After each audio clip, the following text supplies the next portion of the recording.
The idea is very simple. To make the heels and the toes of our socks stronger, we're gonna knit them with 2 strands held together, the knitting yarn and a sewing thread.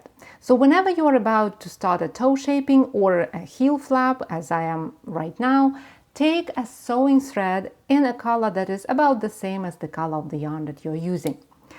Then leave a small tail, align these 2 strands, the knitting yarn and the sewing thread, tuck the tail inside the sock so it's not in the way, and start working on your toes or the heel flap, just normally holding these 2 strands together.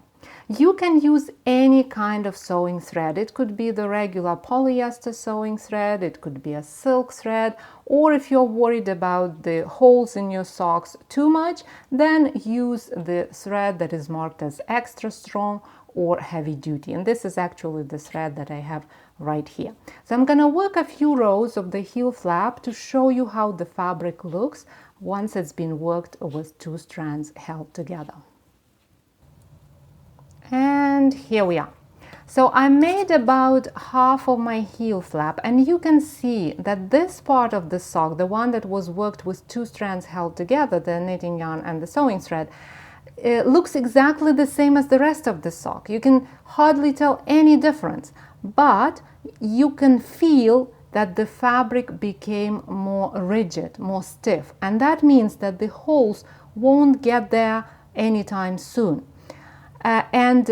Even though the fabric is more rigid, there is no added bulk. See, the fabric did not become thicker. The thickness is about the same. So the sewing thread is too fine to affect the gauge or to affect the look of the fabric, given that the color of the sewing thread is about the same as the color of the working yarn.